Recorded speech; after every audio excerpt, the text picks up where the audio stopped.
Hi guys, welcome to the subject industry 4.0. આજના દિવસે આપણે નવું ચેપ્ટર જે છે એ સ્ટાર્ટ કરીએ છીએ, દેટ ઇઝ ઓગમેન્ટેડ રિયાલિટી.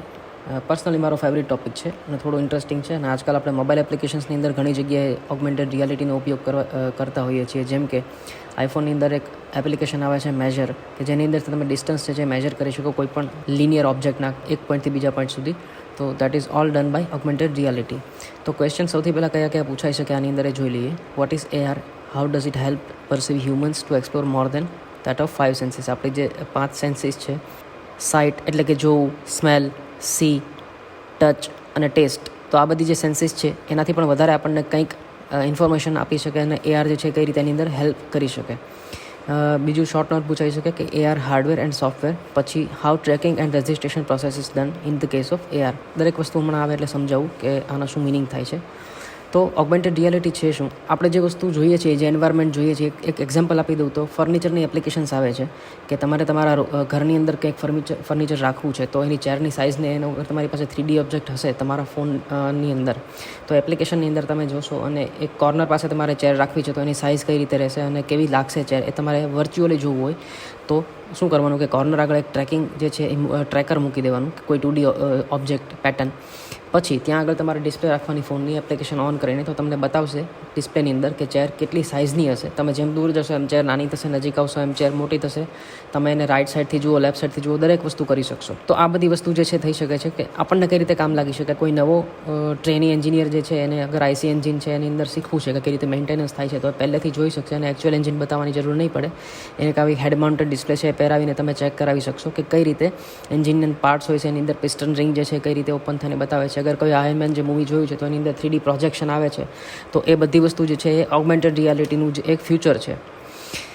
આ રીતે જે છે એ કામ કરે છે કે લાઈક આ એક 3D ઓબ્જેક્ટ જે ફોનની અંદર છે એને વર્ચ્યુઅલી આપણે જોઈ શકીએ છીએ. એકચ્યુઅલ ફિઝિકલ ઓબ્જેક્ટ ક્યાંય ફિઝિકલ પ્લેસ ઉપર છે નહીં, બટ એવું આપણે એઝ્યુમ કરવું હોય કે આ ચેર પાસે આની સાઇઝ કેવી હશે, તો આ રીતે જે છે કામ કરે છે. તો ઓગમેન્ટ તો કે humans can't see what is not in their environment and can't touch objects which does not exist physically. બરાબર. તો AR gives possibility to interact with this outer world. તો જે ઓબ્જેક્ટ પ્રેઝન્ટ નથી એને તમારે જોવો છે કે આ એન્વાયરમેન્ટમાં હોય તો એ કેવો લાગે, તો આ રીતે તમે જોઈ શકો છો, રાઈટ. જેમ કે આ એન્જિનની સાઇઝ જે છે એ રિયલ વર્લ્ડની અંદર કેવી હશે, તો આ ડિસ્પ્લે પહેરીને તમે જે છે જોઈ શકો. તો ધીસ ઇઝ ઓગમેન્ટેડ રિયાલિટી. એક એક્ઝામ્પલ જોઈએ ઓગમેન્ટેડ રિયાલિટીનું. નેશનલ જિયોગ્રાફિક ચેનલવાળાએ જે છે એક એક્સપેરિમેન્ટ કર્યો હતો કે એક ડિસ્પ્લેને જે છે એ લોકોએ એક પબ્લિક પ્લેસની અંદર રાખી અને એ લોકોએ જે છે એક ટ્રેકર જે છે એ રાખ્યું. જેમ કે અહીંયા આગળ જે બતાય છે, જસ્ટ અ મિનિટ, અહીંયા આગળ જે બતાય છે દેટ ઇઝ ટ્રેકર. તો આ ટ્રેકર આગળ કોઈ એક 3D ઓબ્જેક્ટ જે છે એને એ લોકોએ લાવ્યા. 3D ઓબ્જેક્ટ જે એનિમલ્સના છે એ લોકોએ પહેલેથી બનાવેલા હતા લાઇક ધીસ. તો અત્યારે રિયલ વર્લ્ડમાં નથી, બટ આ લોકો ડિસ્પ્લે અંદર જુએ છે એટલે એ લોકોને બતાય છે કે અહીંયા આગળ આવી રીતે કોઈ એનિમલ્સ જે છે એ they are roaming like this. See, actual physical વર્લ્ડની અંદર છે નહીં આ, બટ હ્યુમનની રિલેટિવ એની સાઇઝ કેટલી હોય, અગર એ રિયલ ટાઈમની અંદર એ ત્યાં આવે તો એની સાઇઝ કેવી હોય, કેવો બતાય, એ ડિસ્પ્લેની અંદર આ લોકો બી ડિસ્પ્લેની અંદર જ જોવે છે. અહીંયા ટ્રેકર છે એટલા માટે એ લોકો 3D ઓબ્જેક્ટ્સને અહીંયા રોમિંગ કરતા હોય એવું બતાવી શકે છે. So this is a very nice experiment અને best example of augmented reality. કોઈ પણ વસ્તુ તમે જે છે આની અંદર કરી શકો છો. જે મેં તમને એપ્લિકેશનની વાત કરી કે આવું કોઈ મારે સપોઝ એક પેટર્ન છે એની ઉપર મારે ઓબ્જેક્ટ જોવો છે મૂકીને કેવો લાગે, તો શું કરશે ઓગમેન્ટેડ રિયાલિટીના જે એલ્ગોરિધમ જે છે પહેલાં એના ડેટા પ્રોસેસ કરશે, એના કી પોઈન્ટ્સ છે મેજર કરશે, પછી એની ઉપર તમે જે રીતે રાખશો એ રીતે એક ઓગમેન્ટ કરીને એક એપ્લિકેશન આવે છે એન્ડ્રોઈડની અંદર. તમારે બધાને ચેક કરવું હોય તો કરી શકો છો. That is good application. તો તમે આને ટ્રેકર તરીકે અસાઇન કરી દો, પછી 3D ઓબ્જેક્ટ આવા કોઈ પણ લઈને તમે એને ચેક કરી શકો. તો તમે આ ટ્રેકરને જેમ અપડાઉન કરશો એ રીતે આ ઓબ્જેક્ટ છે અપડાઉન થશે. અગર આને તમે રોટેટ કરશો તો ઓબ્જેક્ટ પણ રોટેટ થશે. તો this is augmented reality and that is very beautiful. Aim of the AR is to enhance humans perception about environment by overlaying additional computer generated visual information onto users vision with the help of the device. મતલબ કે computer display. જેમ કે આ એક એન્વાયરમેન્ટમાં મારે આ dinosaur અથવા તો કોઈ પણ આવું 3D ઓબ્જેક્ટ મારે જોવો છે જે એકચ્યુઅલી એક્ઝિસ્ટ નથી કરતો, તો એનો 3D ઓબ્જેક્ટ છે એની અંદર ઇમ્પોર્ટ કરાવી અને ટ્રેકર રાખીને તમે જોઈ શકો છો. તો આ જે આઉટર વર્લ્ડ છે એની સાથે તમે ઓગમેન્ટેડ રિયાલિટીથી ઇન્ટરેક્ટ કરી શકો છો. જેમ મેં તમને ફર્નિચરની વાત કરીએ કે આ કોર્નર ઉપર કોઈ એક ચેર પડી છે, તો આ ચેર જે છે એકચ્યુઅલ નથી અહીંયા ક્યાંય, પણ અહીંયા આગળ ટ્રેકર અસાઇન કરીને એને મૂક્યું છે અને પછી ડિસ્પ્લે ત્યાં આગળ રાખે એટલે બતાવે કે ચેર જે છે એ અહીંયા આગળ કેવી લાગશે, એનો કલર, એની સાઇઝ, દરેક વસ્તુ છે તમે પરસીવ કરી શકો, એટલે તમે એઝ્યુમ કરી શકો કે કેવી લાગે, તો રિયલ ટાઈમની અંદર તમને બતાવે છે. આની એપ્લિકેશન ઘણી જગ્યાએ છે, gaming, sports, advertising, shopping, education, military services, medical surgery, industrial application, દરેક વસ્તુઓ છે. જેમ કે મિલિટરી એપ્લિકેશનની અંદર તમે કોઈ 3D મેપ જે છે એને ટેબલ ઉપર જોઈને કરી શકો છો. આ તમે કદાચ આયર્ન મેનની અંદર પણ જોયું હશે, જેને તમારે રોટેટ કરવું હોય, ઝૂમ કરવું હોય, દરેક વસ્તુ જે થઈ શકે છે, પણ પ્રોવાઇડેડ કે તમે આ હેડ માઉન્ટેડ ડિસ્પ્લે છે એ પહેરી હોય. શોપિંગની અંદર પણ તમે ગૂગલ મેપ્સની અંદર પણ આ વસ્તુ આવવાની છે ફ્યુચરની અંદર, કે એ લોકો દરેક જગ્યાએ તમને ઓગમેન્ટેડ રિયાલિટીથી ઇન્ફોર્મ કરશે કે કઈ જગ્યાએ શોપિંગ મોલ છે, ક્યાં આગળ તમે પછી રોડ્સ જે છે એ પણ તમે વર્ચ્યુઅલી જોઈ શકો. ગૂગલ ગ્લાસની અંદર ઓલરેડી આ વસ્તુ છે ઇમ્પ્લિમેન્ટ થઈ ગઈ છે. સર્જરીની અંદર પણ તમે જોઈ શકો છો, કોઈ MRI કે એવું કરાયું હોય કોઈ પણ વસ્તુ, અથવા તો CT સ્કેન, તો તમને ખ્યાલ હશે કે ઘણી બધી ઇમેજીસ જે છે તમને બ્લેક એન્ડ વ્હાઇટ પેપર પર આપે છે, તેને પાછળથી બ્રાઇટનેસ આવે એવી રીતે ડૉક્ટર્સ જોતા હોય છે. તો ઓગમેન્ટેડ રિયાલિટીથી શું થઈ શકે, આનો ક્રોસ સેક્શન જે છે તમારા બ્રેઇનનો અથવા કોઈ પણ બોડીના પાર્ટનો, એ ક્રોસ સેક્શન તમે જોઈ શકો છો, અને ક્યાં આગળ પ્રોબ્લેમ જે છે એ ડિટેક્ટ કરી અને પછી એ રીતે સર્જરી પ્લાન થઈ શકે છે. તો this is the benefit of augmented reality. Hardware અને સોફ્ટવેરની અંદર આવીએ તો મેઇન ઓગમેન્ટેડ રિયાલિટીને પ્રેક્ટિકલી લાવવા માટે કઈ હાર્ડવેર તમારે જોશે, તો કે એક તો કોમ્પ્યુટર તો જોઈએ જ, કે બધી વસ્તુને પ્રોસેસ કરવા માટે જે કોઈ ડેટા આવે છે, ટ્રેકર ક્યાં છે, પછી બંનેનું રજિસ્ટ્રેશન કરવું, ટ્રેકર સાથે તમારા ઓગમેન્ટ એટલે કે 3D ઓબ્જેક્ટને અસાઇન કરવો અથવા તો અલાઇન કરવો, આ દરેક વસ્તુઓ કોમ્પ્યુટરથી પોસિબલ બનશે. તો કે modelling, augmentation, controlling connected devices, જેમ કે તમારા ફોનની ડિસ્પ્લેને કેમેરા સાથે કનેક્ટ કરવો, તો આ બધી વસ્તુ છે અંદર કોમ્પ્યુટરથી થતી હોય છે.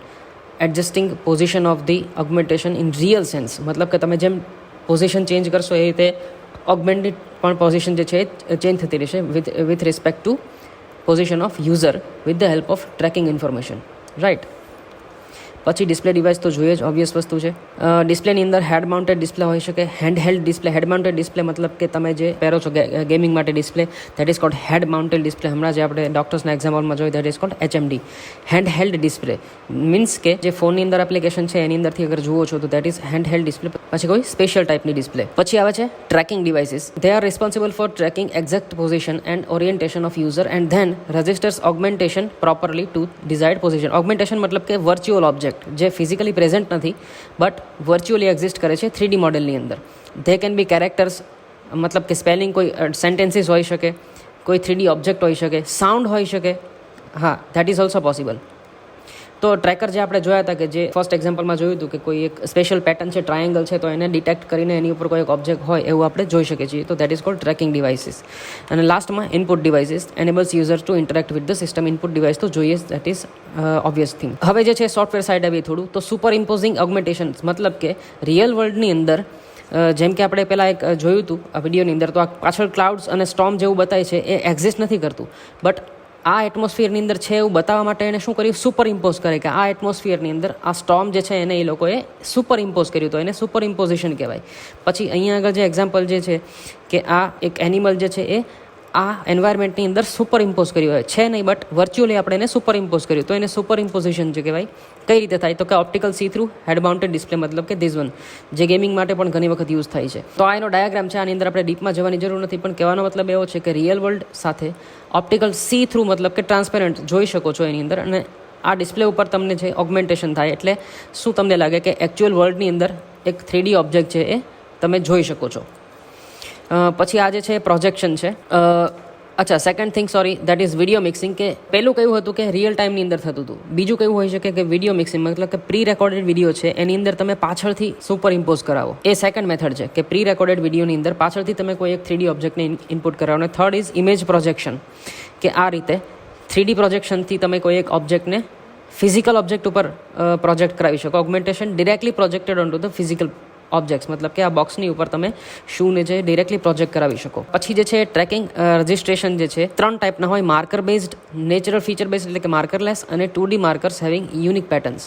તો માર્કર બેઝડ અલ્ગોરિધમ મતલબ કે કોઈ એક પર્ટિક્યુલર પેટર્ન ના હોય, પણ જે ઓલરેડી અવેલેબલ છે એને એઝ અ પેટર્ન તરીકે કેપ્ચર કરી લે. જેમ કે આ એક ટી-શર્ટ ઉપર કોઈ ડિઝાઇન છે તો એને પેટર્ન તરીકે કન્સિડર કરશે અને એની ઉપર જે છે ઓગમેન્ટેશન આપણે કરી શકીએ. Second one is natural feature base, મતલબ કે માર્કરલેસ, કોઈ એક સરફેસ ઉપર કે જ્યાં તમારે કોઈ ટ્રેકર નથી પણ આની ઉપર તમારે કોઈ એક ઓગમેન્ટેશન કરવું હોય તો આ સરફેસ ઉપર તમે કરાવી શકો છો. અને third one is 2D markers having unique patterns, મતલબ કે આવા કોઈ પણ QR કોડ છે અથવા તો કોઈ પણ આવી રેન્ડમ પેટર્ન્સ કે જેની ઉપર તમે ઓગમેન્ટેશન કરાવી શકો. ટ્રેકિંગ એન્ડ રજિસ્ટ્રેશન ઓફ ઓગમેન્ટ્સ, કઈ રીતે ટ્રેકિંગ અને રજિસ્ટ્રેશન થશે, તો આ બધું સોફ્ટવેર સાઇડ આવશે. જેમ કે આ માર્કર જે છે એની ઉપર આપણે એક આવા ઓબ્જેક્ટ જોવો હોય તો એ તમે હવે આ પેપરને તમે જેમ ફેરવશો એમ આ ઓબ્જેક્ટ છે એની ડિરેક્શન અને પોઝિશન જે છે એ ચેન્જ થતું છે. આ પેપરને હું મૂવ કરીશ તો આ ઓબ્જેક્ટ પણ મૂવ થશે આ ડિસ્પ્લેની અંદર. તો એની માટે ટ્રેકિંગ અને રજિસ્ટ્રેશન કહેવાય. ટ્રેકિંગ મતલબ કે આ ઓબ્જેક્ટ ક્યાં છે એ આ પહેલાં કોમ્પ્યુટર છે એ સમજે, એની ઉપર પછી એનું રજિસ્ટ્રેશન કરે આ 3D ઓબ્જેક્ટનું, આની ઉપર રજિસ્ટ્રેશન અને અલાઇનમેન્ટ કરે કે આ સરફેસ છે, આ સપોઝ આ લાઇન છે એની વિથ રિસ્પેક્ટ ટુ ડેટ આ 3D ઓબ્જેક્ટ કઈ રીતે હોવો જોઈએ, તો દેટ ઇઝ કોલ્ડ રજિસ્ટ્રેશન. તો એની અંદર માર્કર બેઝડ અલ્ગોરિધમ કે augmentation is assign to each marker in work place. પછી નેચરલ ફીચર બેઝડ અલ્ગોરિધમની અંદર અલગ અલગ 3 ટાઈપ આવે છે. એક્ઝામમાં પૂછાય તો આ બધા પોઈન્ટ્સ લખવા જરૂરી છે, જેનાથી તમારા માર્ક્સની આવવાની પ્રોબેબિલિટી વધી જતી હોય છે. તો આની અંદર 3 અલ્ગોરિધમ હોય છે અલગ અલગ, જે આપણે ડિટેલમાં જાણવાની જરૂર નથી, બુકની અંદર પણ પોઈન્ટ્સ જ આપેલા છે. Speed up robust features, scale invariant feature transform, binary robust independent elementary features. તો આ બધા જે છે એ અલ્ગોરિધમ છે કે સોફ્ટવેર કઈ રીતે કામ કરે છે. So fine, this was all for today. કંઈ ડાઉટ હોય તો you can always contact me via WhatsApp. By.